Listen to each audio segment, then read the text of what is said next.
Ich habe letzte Woche eine Folge MyThinkX in der ZDF-Mediathek gesehen und dabei ging es um das Schweizer Käsemodell. Und mir ist aufgefallen, das Schweizer Käsemodell ist ein großartiges Modell, um sich oder andere gegen Hacker zu schützen.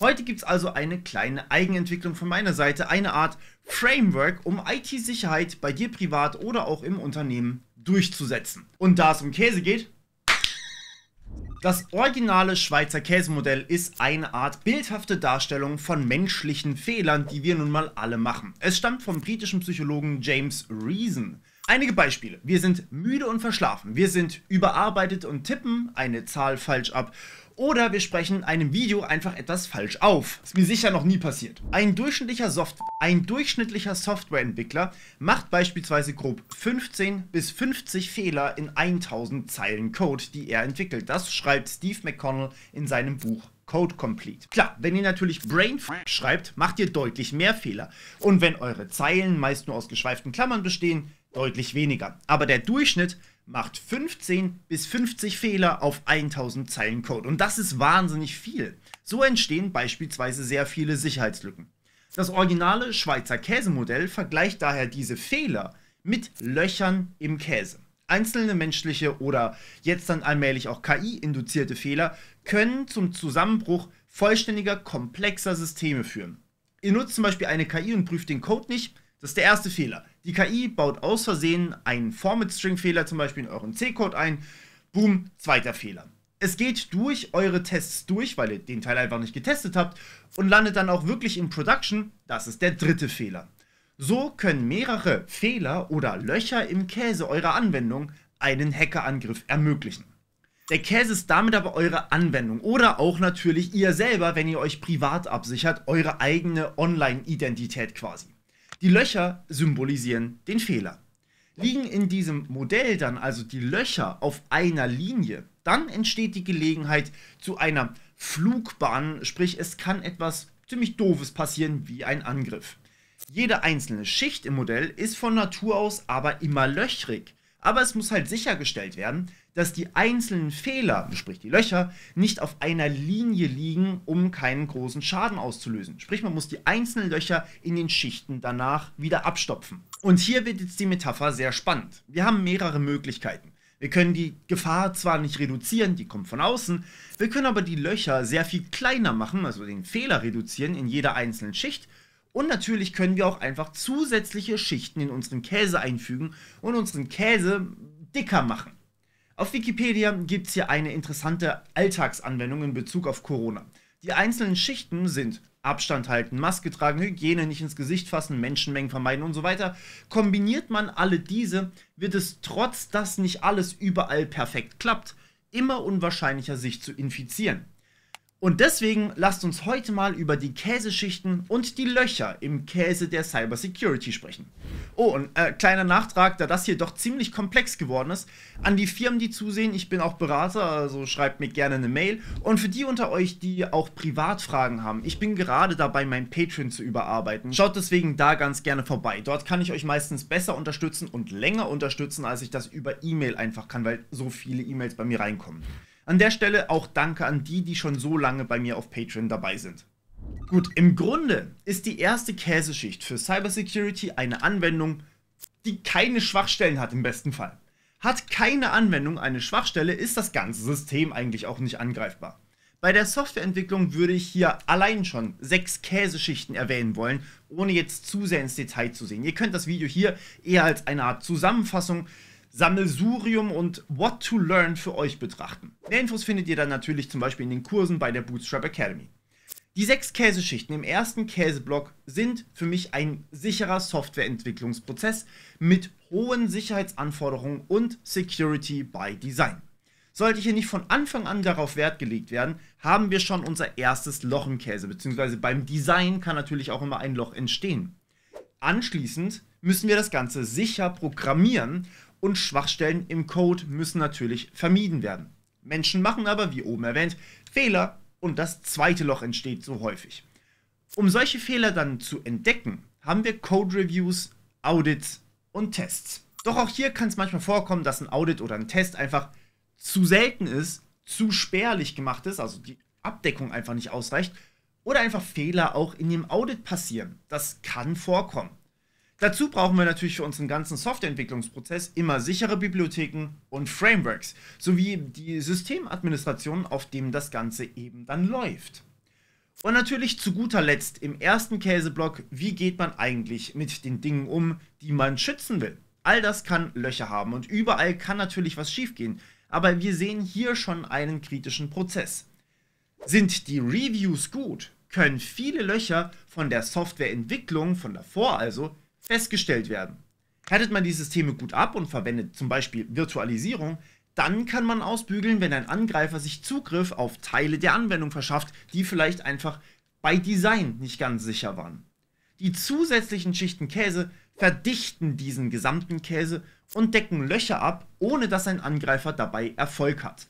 Seid ihr Angreifer, dann kennt ihr das Prinzip schon. Ihr müsst oft mehrere Schwachstellen oder Exploits kombinieren, damit ihr wirklich etwas mit einem erfolgreichen Angriff anfangen könnt. Eine allein reicht meistens zu nichts. Kommen wir deshalb zur nächsten Käseschicht, den technischen Schutzmaßnahmen. Das ist die Basis, mit der die meisten von euch wahrscheinlich IT-Sicherheit verbinden. Hier geht es dann um Firewalls, Antivirenprogramme, Verschlüsselung und all die anderen Dinge, die Hacker eben draußen halten sollen. Fangen wir deshalb mit Firewalls an. Die sollen euren Netzwerkverkehr überwachen und filtern, damit keine unbefugten Zugriffe von außen reinkommen. Ist im Prinzip sowas wie ein Türsteher vor einem Club. Der checkt dann, wer rein darf und wer draußen bleiben muss. Problem ist dann aber, wenn die Firewall falsch konfiguriert ist oder auch die Software der Firewall veraltet ist, dann ist das so, als würde einfach der Türsteher jeden reinlassen, auch wenn er gar nicht auf der Gästeliste steht. Ich habe gehört, das kommt gelegentlich vor, aber dazu müsste ich natürlich selber rausgehen, mache ich nicht. Das wäre aber auch wieder ein weiteres fettes Loch im Käse. Nächstes Thema sind die Antivirenprogramme. Die sollen natürlich Schadsoftware erkennen und blockieren, sowas wie ein Sprengstoffspürhund am Flughafen, aber der erschnüffelt eben auch nur gefährliche Sachen, die er kennt. Und das ist genau das Problem, wenn die Signaturen eures Virenschutzprogrammes, also die Geruchsproben des Hundes, nicht aktuell sind. Denn dann kennt der Hund vielleicht nicht die neuesten Probleme und lässt fast durch. Oder wenn eine neue Malware auftaucht, die einfach das Programm noch nicht kennt. Zack, haben wir wieder ein Loch im Käse. Und dann haben wir natürlich auch noch die Verschlüsselung. Damit schützen wir dann die sensiblen Daten vor neugierigen Blicken. Aber wenn der Algorithmus zu schwach ist oder geknackt werden kann, oder wenn sich jemand Zugriff auf den Schlüssel irgendwie verschaffen kann, weil er zum Beispiel nicht sicher verwahrt wurde, dann kann plötzlich jeder alles entschlüsseln und wir haben schon wieder ein neues Loch. Ihr seht schon selbst, bei den technischen Schutzmaßnahmen, die eigentlich die Basis sind, gibt es jede Menge Möglichkeiten, wie Angreifer durchkommen können. Und das sind natürlich nur ein paar Beispiele. Es gibt noch sehr viel mehr Technologien und Methoden, die alle aber auch immer ihre Schwachstellen haben können. Kombinieren wir aber mehrere davon, dann können wir zum Beispiel einzelne Probleme abdichten. Die Firewall, wenn die ein Loch hat, dann heißt das erstmal, dass die zu dem System vordringen können.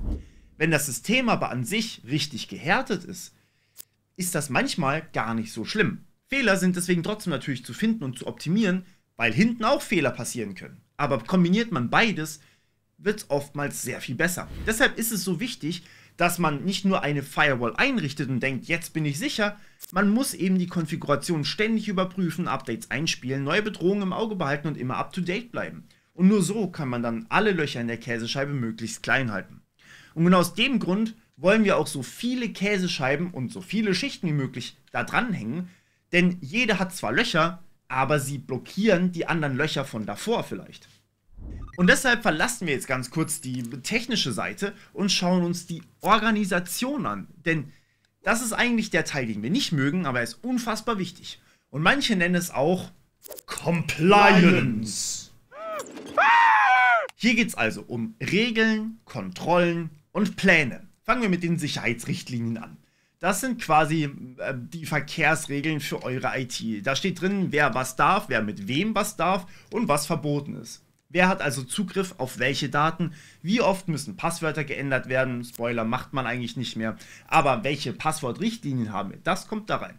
Was passiert, wenn jemand zum Beispiel aber auch die Regeln bricht? Das sind alles wichtige Fragen. Aber was nützen die besten Regeln, wenn sie eben keiner umsetzt oder kontrolliert? Gar nichts.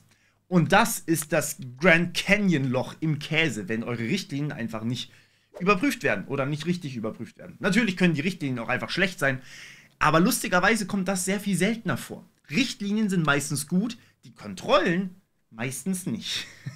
Und deswegen nächstes Thema, Zugangskontrollen. Auch hier wieder die Türsteher-Parabel. Ihr müsst natürlich kontrollieren, wer rein darf, wer in den VIP-Bereich darf und wer zu eurem Server darf. Da sollten vielleicht nicht alle hin. Genauso müsst ihr eben auch eure IT-Systeme selber und natürlich eure Daten schützen. Nur wer eine Berechtigung hat, darf an diese Daten oder in diesen Bereich rein. Aber wenn die Berechtigungen falsch verteilt sind oder keiner überprüft, was da gemacht wird, dann haben wir ein Problem, ein riesiges Loch. Und wenn doch mal was schief geht, dann braucht man natürlich einen Plan. Das kommt vor und manchmal kann man es einfach nicht verhindern. Und deswegen braucht man einen Incident-Response-Plan, um genau dafür gewappnet zu sein. Da steht drin, wer im Notfall was zu tun hat, wer muss informiert werden, wie stoppt man den Angriff, wie stellt man die Systeme wieder her. Ohne Plan herrscht Chaos und das Loch im Käse, das wir ja ohnehin schon haben, sonst hätten wir keinen Vorfall, wächst dann sogar noch. Es wird mehr erbeutet und man kann den Schaden und den Fehler nicht minimieren. Aber der beste Plan nützt natürlich nichts, wenn er veraltet ist oder auch keiner weiß, was da drin steht. Deshalb müsst ihr, wenn ihr in dem Bereich arbeitet, den ständig aktualisieren und dann natürlich mit allen Beteiligten üben, üben, üben. Und das ist manchmal gar nicht so einfach, denn die Zeit zum Üben, die müssen die anderen Mitarbeiter ja mitbringen. Ich weiß nicht, wie das bei euch aussieht. Ich glaube, wir sind uns da einig, dass das viel zu selten passiert. Aber ihr seht, auch die organisatorischen Maßnahmen haben natürlich ihre Tücken. Es reicht nicht einmal, eine Richtlinie zu schreiben und sich zurückzulehnen. Es braucht eben dann auch die Kontrolle und die Durchsetzung und die Überprüfung. Und vor allem die ständige Anpassung, denn die Fehlerlandschaft oder die Angriffslandschaft ändert sich natürlich auch. Fehlerfrei wird der Käse dadurch zwar dann auch wieder nicht, Menschen machen immer Fehler, aber ihr könnt beispielsweise wichtige Käsescheiben über andere Löcher stopfen und die ein bisschen abdichten. Aber wir sind noch lange nicht am Ende, denn was nützen die besten Regeln und Pläne, wenn eure Mitarbeiter oder Kollegen nicht mitziehen? Gar nichts. Und deshalb geht es in der nächsten Käseschicht um die Schicht Käse Mensch. Das hört sich falsch an. Egal. Der Mensch wird von Angreifern oftmals als die größte Schwachstelle beschrieben. Das habe ich ja selber schon oft so gemacht. Und deswegen ist es so wichtig, dass die Mitarbeiter und die Menschen geschult sind. Das ist einfach aber auch sehr schwer. Und ja, deswegen zählen Mitarbeiter und Kollegen gleichzeitig als euer größtes Risiko, aber auch eure beste Verteidigung. Wenn die also nicht mitziehen, dann könnt ihr euren Käse quasi in Schimmelkäse umwandeln. Fangen wir also an mit dem Sicherheitsbewusstsein. Ist im Prinzip wie mit der Zahnhygiene. Jeder weiß, dass man sich die Zähne putzen muss, aber viele machen es trotzdem nicht richtig. Genauso ist es mit der IT-Sicherheit. Jeder weiß, dass man nicht auf dubiose Links klicken soll oder Passwörter weitergeben soll. Aber trotzdem sagt uns die Praxis, dass das ständig passiert. Warum? Weil es an Awareness fehlt und Hacker eben nicht auf dem Stand des nigerianischen Prinzen stehen geblieben sind. Die Leute müssen verstehen, warum Sicherheit wichtig ist und was passieren kann, wenn sie es verkacken. Und vor allem, wie man richtig diese Dinger erkennt, diese Phishing-Mails zum Beispiel, wie man SMS erkennt, die einfach nicht echt sind oder nicht authentisch. Und das ist gar nicht so einfach, das ist eher eine weiche Kompetenz. Aber wie schaffen wir das? Mit Schulung natürlich, mit Trainings, aber auch mit Praxisbezug. Einmal im Jahr eine PowerPoint-Präsentation zu halten, das reicht nicht. Es muss eben regelmäßig sein, es muss anschaulich sein und mit Beispielen, die auch hängen bleiben. Und am besten zum Mitmachen. Und ja, ich halte auch selbst häufiger solche Awareness-Trainings. Was ich schon alles gehört habe, was manche als Trainings anbieten, da ist jedes einzelne meiner YouTube-Videos effizienter. Logischerweise sind das nicht alle. Manche machen auch richtig immersive, gute Sessions, die wirklich etwas bewirken. Und nach so einer Schulung sieht man eine richtige Verbesserung des Sicherheitsbewusstseins. Und das habe ich schon auch oft mitbekommen. Es gibt also die Schulung und die Schulung. Aber apropos Praxisbezug, Phishing-Mails sind eine echte Plage und das wissen wir alle, glaube ich. Die werden aber auch immer besser und sind oftmals von echten Mails gar nicht mehr zu unterscheiden. Das hatten wir ja auch schon geklärt. Also, wie erklärt man Menschen, worauf sie achten müssen? Am besten mit Live-Demos und Simulationen zum Mitmachen. Nicht einfach nur vorne stehen und irgendwas sagen, deswegen kann ich euch hier auch sowas nicht bieten. Vielleicht machen wir das über die Academy. Erinnert mich da nochmal in ein paar Wochen dran. Okay. So lernt man aber am besten, wie man diese Dinger erkennt und was man tun soll und eben lassen sollte. Und ja, auch ihr könnt die Dinger mittlerweile mit KI schreiben, das ist nicht verboten. Und dann wäre dann noch ein weiteres leidiges Thema, was bei vielen schon mal ganz unten ansetzt, aber trotzdem eben nicht fertig behandelt ist. Und ich habe ja noch so viele mehr Themen behandelt. Aber Hand aufs Herz, Passwörter. Wer von euch hat schon mal ein Post-it mit Passwörtern am Monitor kleben gehabt oder zumindest mal eins gesehen? Na, seht ihr. Aber wie kriegt man Leute dazu, sichere Passwörter zu wählen und sie geheim zu halten? Hier könnt ihr dann sogar wieder die Richtlinie dazu nehmen und das Loch stopfen. Denn ihr könnt einfach zeigen, dass es einfach ist, schwache Passwörter zu knacken, dann eine klare Richtlinie vorgeben und dann sogar noch Tools wie einen Passwortmanager bereitstellen. Dann muss man sich die Dinger nicht mal mehr merken, sprich, man kann sie gar nicht mehr auf einem Post-it am Bildschirm hängen haben. Und indem man natürlich auch immer wieder daran erinnert, wie wichtig das ganze Thema ist. Ihr seht, der Mensch ist also auch eigentlich nur eine komplexe Käsescheibe und ich weiß, wir haben hier nur an der Oberfläche gekratzt, wir haben noch ein paar andere Videos in den ganzen anderen Playlists. Man kann aber noch so viel Technik und Organisation haben, wenn der Faktor Mensch nicht mitspielt, dann ist alles andere für den Arsch. Und deshalb investiert in eure Leute, schult sie, sensibilisiert sie und bindet sie vor allem ein. Behandelt sie nicht, als hätten sie gar keine Ahnung, das hilft meistens nicht. Aber so könnt ihr dann vielleicht tatsächlich die Löcher im Käse stopfen und wir sind noch nicht mal ganz am Ende. Okay, jetzt wird's physisch. Und nein, ich rede nicht von eurem nicht vorhandenen Workout. Ich rede von der Sicherheit eurer Hardware, eures Büros und natürlich eurer Serverräume. Denn was nützt die beste Firewall, wenn ich einfach in den Serverraum reinspazieren kann und dort einfach einen USB-Stick dran stecken kann? Und übrigens, ja, dieser Bereich ist oft so sehr unterschätzt wie die menschliche Komponente. Social Engineering vor Ort ist oft unvergleichbar erfolgreich und sauschwer abzusichern. Da haben mir einige von euch schon Storys erzählt. Ich mache diese Art Tätigkeit meistens nicht selber. Aber was ich da schon gehört habe, da müssen viele mal besser dran. Gut, fangen wir an mit der Zutrittskontrolle. Ist im Prinzip wie bei euch zu Hause. Ihr lasst auch nicht einfach jeden rein, der klingelt, oder? Genauso müsst ihr aber auch eure Büros und Serverräume schützen. Mit Zugangskarten, mit Schlüsseln oder anderen Verfahren, wie zum Beispiel sogar biometrischen Verfahren. Fingerabdrücke oder eine Smartcard. Aber das Schwierigste dabei ist nicht das durchzusetzen. Wenn die Kontrollen zu lasch sind und einfach jeder die Türe aufhält, dann ist das Loch im Käse plötzlich wieder da. Und das hat sogar mittlerweile seinen eigenen Namen bekommen, weil es ein so häufiger Angriff ist. Es nennt sich Tailgating.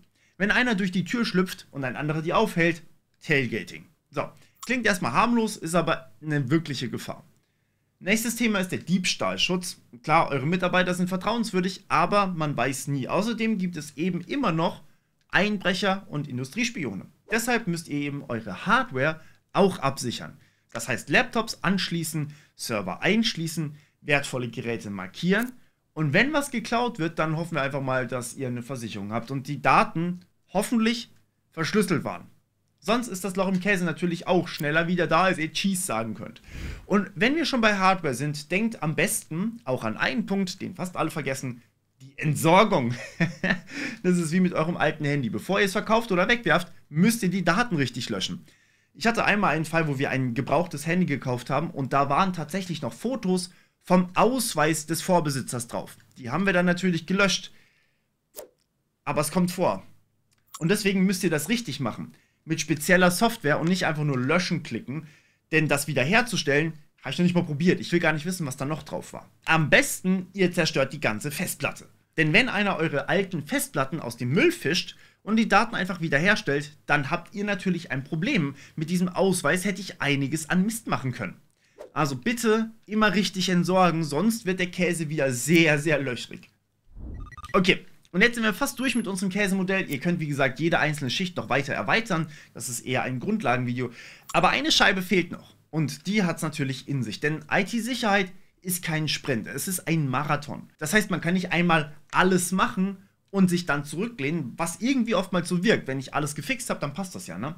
Der Käse muss sozusagen reifen. Und zwar dauerhaft. Wir fangen deshalb an mit den Sicherheitsaudits. Das ist wie eine Inspektion beim Auto. Einmal alle paar Jahre ist Pflicht, sonst erlischt die Plakette.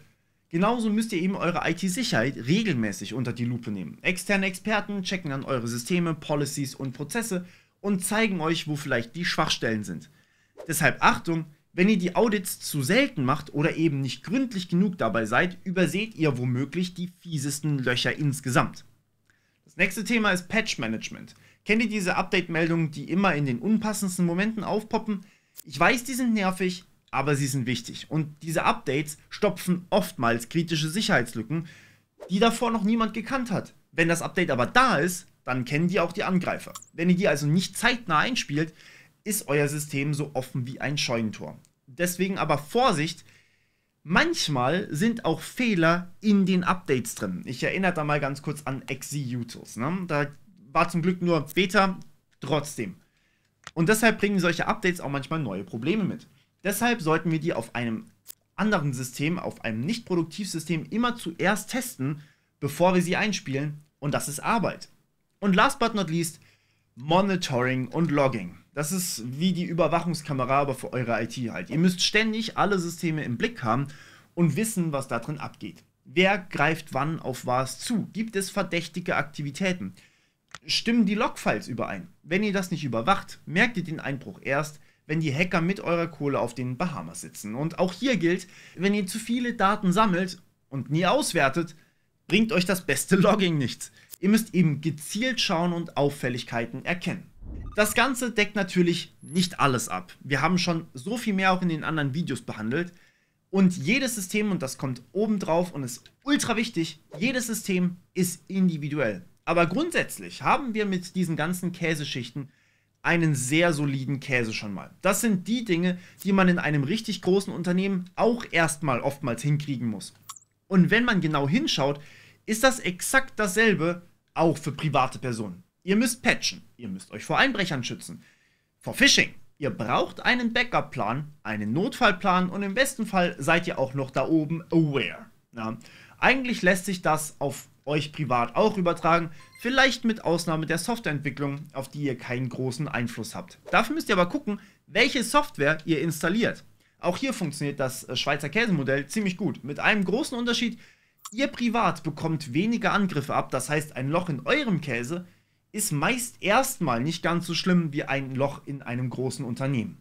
Denn die Chance, dass ein Angreifer euer Loch trifft, ist kleiner, aber natürlich besteht die Gefahr immer und deshalb heißt das, je dicker euer Käse und je kleiner die Löcher, desto besser ist euer Schutz gegen Hacker. Und jetzt einen guten beim Käseessen.